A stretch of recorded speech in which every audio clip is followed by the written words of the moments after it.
Seja bem-vindo, bem-vinda.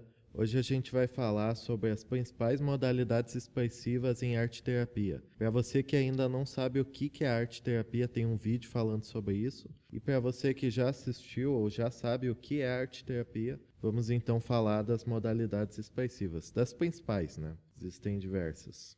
Importante, cada modalidade deve ser adequada aos quadros clínicos e nunca o contrário. Então é importante a gente ter em mente que a gente vai adaptar o material para a pessoa e não a pessoa para o material.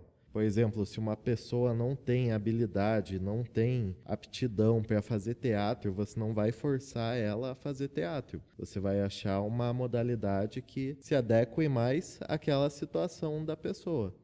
Primeira modalidade, desenho. Objetiva a forma, precisão, desenvolve a atenção, concentração e coordenação visomotora e espacial. Ela concretiza alguns pensamentos, então quando você desenha, você tira do seu pensamento e coloca no papel, e ela exercita a memória. E aqui estão alguns materiais. Não vou falar sobre cada um porque varia muito, né? Você pode escolher os materiais que se adequam melhor ao que você está planejando fazer. Pintura. Induz o movimento de soltura, expansão, trabalha o relaxamento dos mecanismos defensivos. Abrange emoção, sensação e sentimentos. Aflora a sensibilidade e evoca o gesto e a intuição. Então a pintura, assim como o desenho, ela vai também concretizar, né? Colocar de forma concreta o que está no pensamento, mas ela também lida com essa questão de se soltar, de se expandir. A pessoa que está exercitando a pintura, ela acaba tendo esse relaxamento e também traz toda a questão de emoções, sensações, sentimentos que a pessoa expressa através da pintura, né? E ela também se torna mais sensível para aquilo que ela está fazendo. Alguns materiais, tinta acrílica, tinta de tecidos, né? Madeira. É importante também pensar no suporte, aonde que a pessoa vai pintar. E outros materiais como água, pincel, guache. Colagem e recorte. Favorece a organização de estruturas pela junção e articulação de formas prontas. Então, quando você lida com a colagem e o recorte, facilita a organização de estruturas. O que você vai colocar e aonde que você vai colocar. Alguns materiais que podem ser utilizados. Revistas, jornais, caixas, sucata, materiais orgânicos como sementes, areia. Modelagem. Trabalha o toque da mão e a organização tridimensional, podendo mais tarde o indivíduo colorir as peças que ele confeccionou. Quando você modela, você, além de poder esculpir, né, você dá dimensão, dá forma para aquilo que você está pensando, você também pode pintar ele depois. Então, junta também essa questão da pintura na modelagem. E alguns materiais que pode utilizar: argila, papel machê, gesso, as estecas, que são aquelas espátulas próprias para fazer a modelagem.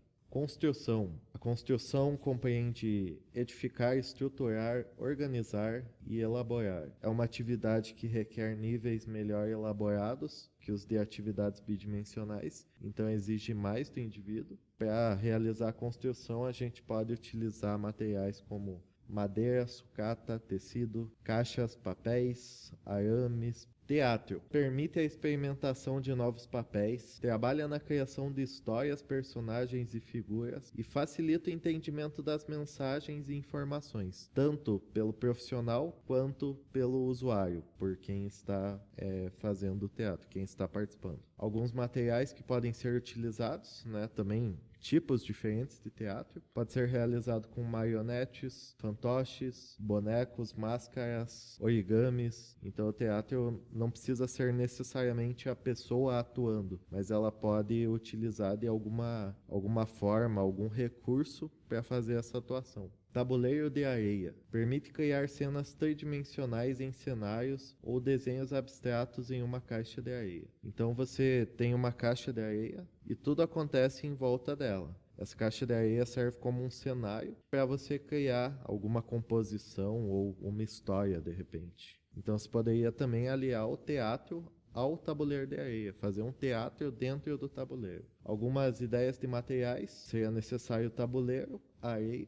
Normalmente também é utilizado a água para molhar o tabuleiro, caso queira ou caso não. Você pode utilizar também miniaturas, bonecos diversos, caixas, sucatas e recursos orgânicos também, como folhas, flores, sementes. Escrita criativa favorece a expressão de conteúdos do inconsciente e a reorganização interna. A escrita criativa tem uma diferença da escrita comum, porque a gente não se preocupa com pontuação, com erros ortográficos ou coisa do tipo. Não importa se a pessoa está escrevendo o português correto ou se ela está escrevendo errado. O que importa é o conteúdo, não a forma. E é importante deixar isso claro para ela não ficar se preocupando com se aquilo está escrito da forma correta ou não, se está certo a questão da gramática. E esse trabalho de escrita, ele vai favorecer tanto você colocar as coisas que estão no inconsciente no papel, né, na escrita em si, quanto em você se reorganizar internamente. Então ela é bem importante quando a pessoa está muito confusa ou quando ela está muito angustiada, escrever ajuda muito. Uma situação difícil que ela está passando ali, a escrita pode ser um grande aliado nisso. E algumas ideias de materiais, então poderia utilizar papel, grafite, caneta hidrocor, entre outros, né? Poderia também utilizar lápis, enfim, o que a pessoa se sentir mais à vontade para escrever. Por fim, as referências. A referência principal para tudo isso que foi descrito aqui é essa dissertação de mestrado, arte-terapia com crianças hospitalizadas, e também que serviu como suporte para a realização do vídeo sobre os conceitos de arte-terapia. Então essas foram as principais modalidades de arte-terapia. Vale lembrar que elas não são as únicas. Existem outras modalidades e nós mesmos podemos pensar em diferentes modalidades para aplicar na arte-terapia, seja por meio do teatro, seja por meio da escrita, seja por meio do desenho, da pintura. É importante que a subjetividade, o inconsciente, os sentimentos da pessoa possam se expressar. Se você gostou desse vídeo ou quiser comentar, contribuir em algo, deixe seu comentário, deixe seu gostei e eu te vejo em um próximo vídeo.